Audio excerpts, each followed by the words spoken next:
Welcome to Noir Alley. I'm Eddie Muller. Thanks for stopping by during this weekend's Memorial Day marathon. Now, the history of cinema is strewn with examples of potentially great movies beaten beyond recognition and left abandoned at the bottom half of double bills. And no filmmaker left behind more of these maimed and mangled movies than Orson Welles. The Magnificent Ambersons, It's All True, The Lady from Shanghai, Macbeth, Othello, Mr. Arcaden, all of these were films that Welles abandoned before they could be fully realized. But was he the culprit or the victim? Were jealous and insensitive studio executives out to cut the boy wonder off at the knees, or was Welles a master of self-sabotage as well as a movie-making magician? And consider the case of our movie today, 1943's Journey into Fear. It was the final picture Welles owed RKO under his original deal with the studio. He was still struggling to finish Ambersons as this film went into production. And instead of trying to direct it himself, he turned the reins over to his colleague Norman Foster, summoned back from Mexico, where he was directing a segment of Welles's next project, It's All True. But make no mistake, this is an Orson Welles production. He'd thrown out the original adaptation RKO had commissioned of Eric Ambler's 1940 thriller, written not cheaply by Ben Hecht, and he rewrote the script with his friend and co-star Joseph Cotten.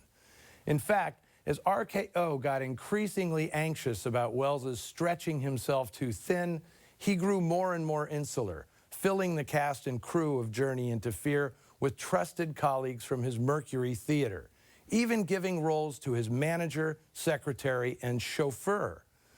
And the casting of Doris Del Rio was no surprise, given that she and Welles were at the time having a torrid affair. Well, is there any other kind?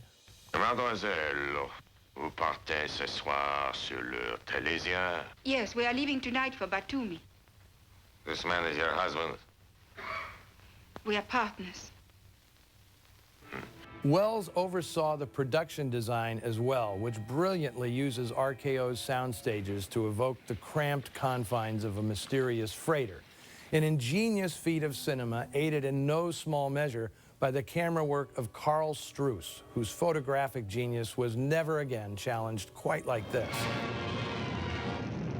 But despite all the ingenuity and the work of a terrific cast clearly having a field day with all the underhanded chicanery, Welles left the film prior to its completion, heading off to Brazil to work on his next dream project. He returned to find that RKO had hastily edited the film, butchered it, he claimed, and they'd previewed it in New York without a Welles-worthy ending. Well, after great arguments and much expense, the studio scrapped all the prints awaiting release and let Welles create a new climax, the fantastic finish that's on the film now. The picture definitely captures the atmosphere and paranoia of Ambler's novel, but at a truncated 68 minutes, coherence is not this movie's strong suit. Now, there's no arguing that Orson Welles was the most innovative filmmaker in American movie history. He was imaginative, incisive, intractable, intimidating, and plenty of other I words, except idle.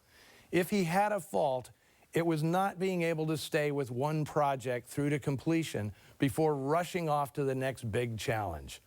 So is he to blame for creating so many misfires, movies that may have expanded the grammar of filmmaking but failed to be as good as they could have been? Well, I contend that Orson Welles should be judged by different standards.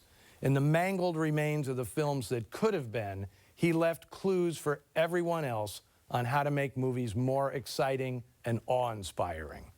From war-torn 1943 and the combined efforts of producer Orson Welles and director Norman Foster, here's Journey into Fear.